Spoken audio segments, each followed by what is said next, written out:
تو یہ موضوع من گھڑت ضعیف روایات کا سہارا لے کر کسی رات کی عبادت کو مخصوص کرنا یہ شریعت نہیں ہے، یہ دین نہیں ہے، بلکہ دین میں غلو اضافہ ہے۔ دین وہی ہے جو نبی علیہ السلام نے بیان فرما دیا، جو صحیح احادیث سے ثابت ہے۔ مخصوص عبادت کی رات بنا دینا، مخصوص روزہ رکھنا، مخصوص دنوں کا روزہ رکھنا اور مخصوص دنوں کی عبادت کرنا، یہ ایک بڑا اہم معاملہ ہے۔ اس کے لیے شریعت کا ثبوت ہونا ضروری ہے۔ بسم اللہ والصلاة والسلام علی رسول اللہ، اما بعد فاعوذ باللہ من الشیطان الرجیم، بسم اللہ الرحمن الرحیم۔ ناظرین، ایک کلپ ایک ساتھی نے بھیجا اور ان کا یہ کہنا تھا کہ یہ کلپ آپ سنیں۔ وہ اس لیے کہ میں نے خطبہ پڑھایا جمعہ، تو اس میں نے وضاحت کی کہ کچھ روایت اور جو ضعیف اور موضوع بیان کی جاتی ہے اور اس کے ذریعے سے شب برات کی فضیلت ثابت کرنے کی کوشش کی جاتی ہے۔ اسی طرح اس وقت جو نام نہاد علماء ہیں، آپ ان کو دیکھیں گے کہ بڑی شد و مت کے ساتھ جو ہے کوشش کر رہے ہیں شب برات کو ثابت کرنے کی۔ پہلی بات تو یہ ہے کہ شب برات جو آپ لفظ استعمال کر رہے ہیں وہ نہ عربی لفظ نہیں ہے، نہ یہ حدیث میں ہے، نہ قرآن مجید میں ہے۔ یہ لفظ بھی کوئی نہیں دکھا سکتا شب برات، ٹھیک ہے۔ سب سے پہلی بات، اہم ترین یہ بات ہے، اگر شریعت ہوتی، اگر دین ہوتا، اگر اسلام ہوتا تو یقیناً یا تو قرآن میں شب برات کا لفظ آتا یا تو حدیث میں آتا۔ ایسا کوئی لفظ ثابت نہیں ہے۔ احادیث کے اندر جو لفظ استعمال ہوا ہے وہ نصف شعبان کی رات، یعنی 15ویں شعبان آپ سمجھ لیں کہ اس رات کا تذکرہ ہے۔ لیکن ہم وضاحت کے ساتھ بیان کر چکے ہیں کہ یہ روایتیں ضعیف ہیں۔ ضعیف اور موضوع روایتوں کا سہارا لیا جاتا ہے ایک اہم ترین عبادت کو ثابت کرنے کے لیے۔ حالانکہ محدثین اکرام کچھ جو فضائل کے باب میں بھی ضعیف روایت لیتے ہیں، تو اکثر کا یہی نظریہ ہے کہ ضعیف فضائل میں بھی قابل قبول نہیں ہے۔ اکثر محدثین اس حصول پر بھی پابند نہیں ہے کہ ضعیف روایتوں کو فضائل میں بھی لیا جائے، بلکہ وہ کہتے ہیں ضعیف روایتوں کو نہیں لینا چاہیے، کیونکہ ایک بہت بڑا معاملہ ہی ہے۔ اب میں جس حضرت کی بات کر رہا ہوں، قادری صاحب کی، ان کا کلپ آپ سنیں گے تو آپ کو نظر آئے گا کہ وہ کیا باتیں کر رہے ہیں، اور ان کی وضاحت سے ہم بیان کر چکے ہیں کہ یہ روایتیں ضعیف اور موضوع ہیں۔ آپ ہمارا خطبہ سن سکتے ہیں، اور دیگر جو ہے ہم نے پہلے بھی کچھ ایک دو کلپ ریکارڈ کر کے بھیجے ہوئے ہیں، ان کو بھی آپ سنیں۔ اس کے اندر تذکرہ ہے سیدہ عائشہ رضی اللہ تعالیٰ عنہا کی روایت کا۔ حضرت سیدہ عائشہ صدیقہ رضی اللہ تعالی عنہا ارشاد فرماتی ہیں کہ شعبان کی 15ویں رات تھی، یعنی شب برات کی رات۔ فرماتی ہیں شعبان کی 15ویں رات تھی، میں نے اچانک نظر ڈالی تو حضور میرے بستر میں تھے، پھر میری نظر پڑی تو حضور نہیں تھے۔ میرے دل میں گمان آیا، خیال آیا کہ شاید کسی اور زوجہ کی طرف حضور کا میلان تباہ ہو گیا ہو، وہاں تشریف لے گئے ہوں۔ فرماتی میں اٹھی باہر گئی تو نبی کریم علیہ السلام جنت البقیع میں تھے، قریب ایک جگہ پہ حضور دعائیں مانگ رہے تھے۔ فرماتے میں گیا تو حضور فرمانے لگے، ابو بکر کی بیٹی تو نے کیا گمان کیا کہ اللہ کا رسول تیری حق تلفی کرے گا؟ عرض کی حضور آپ مالک ہیں، کہیں اور جانا چاہیں تو میری طرف سے پابندی نہیں۔ کہتی ہے وہاں کھڑے کھڑے میرے رسول کریم نے بیان فرمایا، یہ ترمذی کے لفظ ہیں۔ حضور نے فرمایا عائشہ یہ شعبان کی 15ویں رات ہے، مدینے میں سب سے زیادہ بکریاں بنو کلب کا قبیلہ پالتا تھا۔ فرمایا آج کی رات بنو کلب کے قبیلے کی بکریوں کی تعداد کے مطابق اللہ میری امت کے لوگوں کی بخشی فرما دے گا۔ یہ وہ رات ہے۔ سیدہ عائشہ سے جو روایت ہے بڑی معروف روایت ہے، صحیح مسلم کے اندر صحیح سند کے ساتھ موجود ہے، دیگر کتب کے اندر، کہ نبی علیہ السلام میں ایک رات کو آپ نکلے اور قبرستان کی طرف گئے۔ قبرستان کی طرف آپ صلی اللہ علیہ وسلم گئے۔ یہ طویل قصہ ہے جس کے اندر قبرستان جا کر دعا کا بھی تذکرہ ہے جو سیدہ عائشہ بیان کرتی ہے۔ تو مختصر وقت ہے اس لیے میں بیان نہیں کر رہا، وہ پورا واقعہ آپ خود پڑھ سکتے ہیں، اس کا تذکرہ صحیح حدیث میں موجود ہے۔ جب صحیح حدیث کو ہم دیکھتے ہیں تو کسی بھی صحیح سند سے جو روایت ہے جس میں یہ واقعہ نقل کیا گیا ہے، حدیث میں موجود ہے، اس کے اندر 15 شعبان کا کہیں بھی ذکر نہیں ہے۔ ایک روایت جو جامع ترمذی کی بیان کی جاتی ہے اور یہ کہا جاتا ہے کہ اس کے اندر ہے کہ نبی علیہ السلام نے فرمایا کہ بنی کلب کی بکریوں کے بالوں سے بھی زیادہ لوگوں کی اللہ مغفرت کر دیتا ہے۔ یہ جامع ترمذی کی روایت ہے، اور ساتھ میں روایت بیان کرنے کے بعد وضاحت کوئی نہیں کرتا۔ حالانکہ امام ترمذی رحمہ اللہ نے اگرچہ باب قائم کیا ہے، لیکن ساتھ میں امام ترمذی نے اشارہ بھی کیا ہے ضعف کا، اور امام بخاری کا حوالہ دیا ہے جو امیر المومنین فی الحدیث کہلائے جاتے ہیں، جن کی جو ہے بڑا ہی مقام ہے علل الاحادیث کے اندر، بڑا ہی مقام ہے رجال حدیث کے اندر، اور بڑے ہی محدث تھے، بڑے ہی اہل علم سمجھے جاتے تھے امام بخاری، آپ جانتے ہیں، اور مزید وضاحت کی ضرورت نہیں ہے، ان کا نام ہی کافی ہے امام بخاری رحمہ اللہ کا، کہ امام بخاری رحمہ اللہ جرح و تعدیل کے بھی امام تھے۔ انہوں نے واضح طور پر اس روایت کو ضعیف قرار دیا ہے امام بخاری نے، تو معلوم ہوا کہ امام ترمذی لائے، ساتھ میں ضعف کا اشارہ کر دیا، وہ کسی کو نظر نہیں آیا، روایت نظر آ گئی، حالانکہ ضعیف قرار دے دیا۔ اور اس کے علاوہ دوسری روایت جو سیدنا علی کی بیان کی جاتی ہے، مولا علی نے کھل کے فرمایا شعبان کی 15ویں رات کو رات عبادت کرنا اور سویرے روزہ رکھنا۔ حضرت علی کے لفظ بائی نہیں سیاستہ میں، رات کو روز عبادت کرنا، دن کو روزہ رکھنا۔ ویسے تو رب کریم ہر روز تہجد کے وقت پہلے آسمان پر نزول اجلال فرماتا ہے اور لوگوں کو فرماتا ہے کوئی بخشش مانگنے والا؟ کیا انداز ہے مولا علی شیر خدا حدیث روایت کرتے، رنگ کیا ہے؟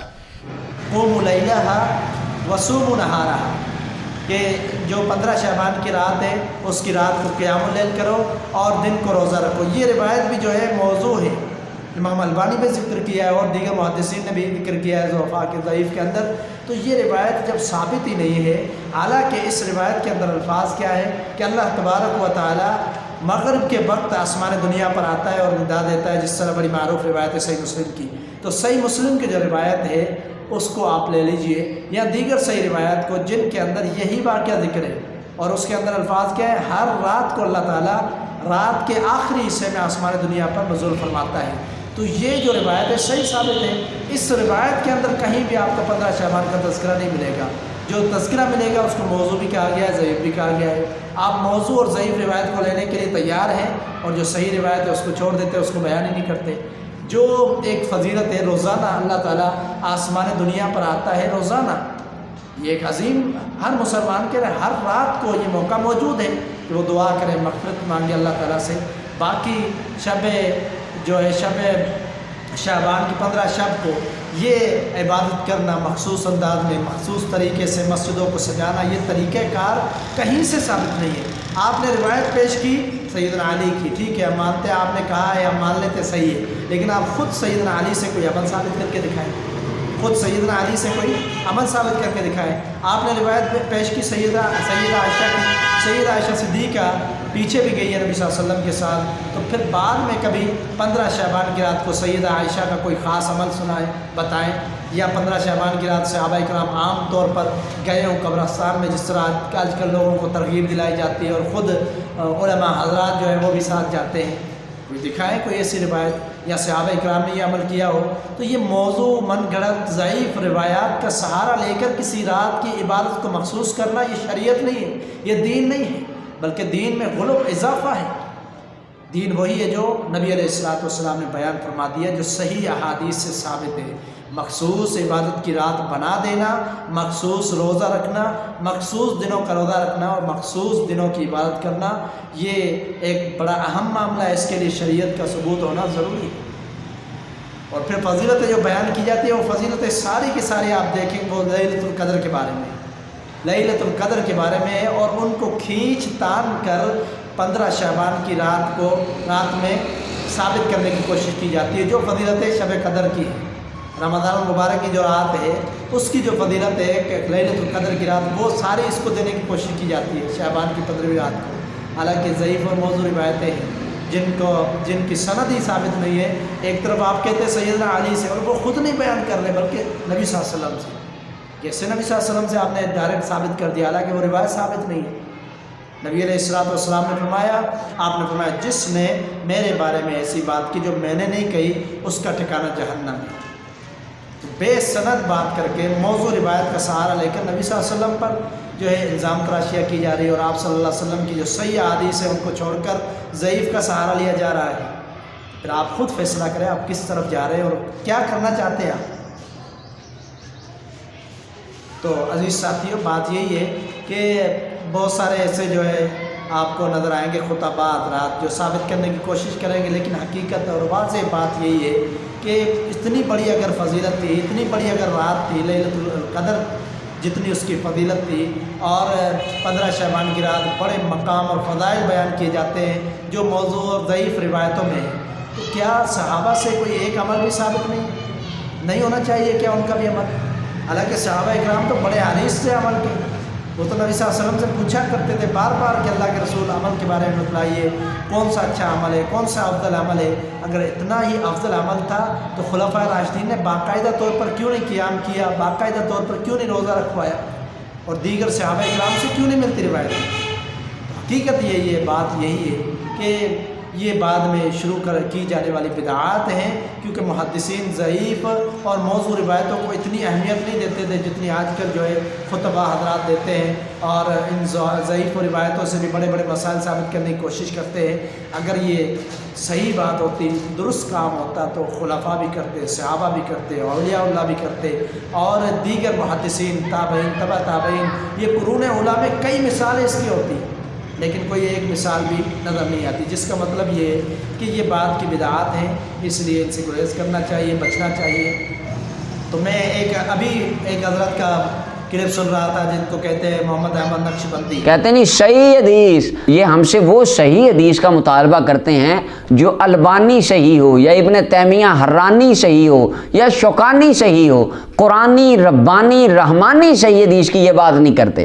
تو خیر وہ روایت جو البانی، شوکانی یا ابن تیمیہ حرانی اصولوں پہ پورا اتر کے صحیح ہوتی ہے، اسی پہ آج ہم بات کر لیتے ہیں کہ کیا کوئی صحیح حدیث میں شب برات کا ثبوت ہے کہ؟ سب سے پہلے پیرزادہ صاحب وہ بھی یہ کہہ رہے تھے کہ یہ البانی کی روایت، یہ البانی، ابن تیمیہ اور جن روایتوں کو انہوں نے صحیح کہا ہے اس کو مانتے ہیں، انہوں نے صحیح کہا ہے وہ اس کو مانتے ہیں اور کسی روایت کو نہیں مانتے۔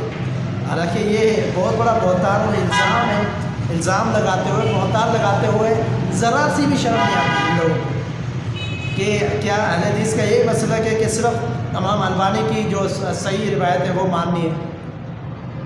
تو امام البانی رحمہ اللہ تو 19ویں صدی کے تھے، امام بخاری رحمہ اللہ کی جو صحیح روایت ہے ان کو اہل حدیث نہیں مانتے، جن کو امام بخاری صحیح کہا ہم نہیں مانتے، جن کو حافظ ابن حجر نے صحیح کہا اس کو نہیں مانتے، جن کو امام ذہبی رحمہ اللہ نے صحیح کہا ہم ان کو نہیں مانتے۔ یہ کتنی آپ کو مثالیں دیں، محدثین نے جن کو صحیح قرار دیا۔ یہ اہل الحدیث کا مسلک ہے کہ اگر اس کے بارے میں کوئی اختلاف رائے نہیں ہے اور محدثین کا اتفاق ہو کسی روایت پر، اس کو ماننے کے لیے تیار ہے۔ یہ الزام تراشی ہے کہ صرف امام البانی کی صحیح کو مانتے، امام ابن تیمیہ کی صحیح کو مانتے اور کسی کی نہیں مانتے، تو یہ الزام تراشیوں سے کام نہیں چلے گا۔ حقیقت میں جو دلائل آپ کے پاس ہیں پیش کرے، پھر ماننے کے لیے ہم تیار ہیں۔ اور پیرزادہ محمد احمد نقشبندی جو اس نے جو روایت بیان کی وہ تو ہم بھی درست قرار دیتے ہیں جو روایت بیان کی ہے، اور ایک بہانہ کر کے اس نے کوشش کی اور اہل حدیث علماء کے بارے میں الزام تراشیاں کرنے کی، تو ایسا نہیں چل سکتا۔ آپ کی روایت اور آپ نے جو بیان کیا ہے اس سے پتہ چلتا ہے کہ آپ کی تیاری کتنی تھی بیان کے لیے، اور کلپ ریکارڈ کرنے کے لیے تیاری کتنی تھی وہ آپ کے بیان سے ہی پتہ چلتا ہے۔ تو یہ الزام تراشیوں سے باز آ جائے اور جو حقیقت ہے وہ لوگوں کو بتائے، تاکہ ان کو پتہ چلے کہ آپ کتنے سالوں سے لوگوں کو گمراہ کر رہے ہیں۔ اللہ تعالی ہم سب کو حق سچ سمجھنے کی توفیق عطا فرمائے۔ وما توفیقی الا باللہ۔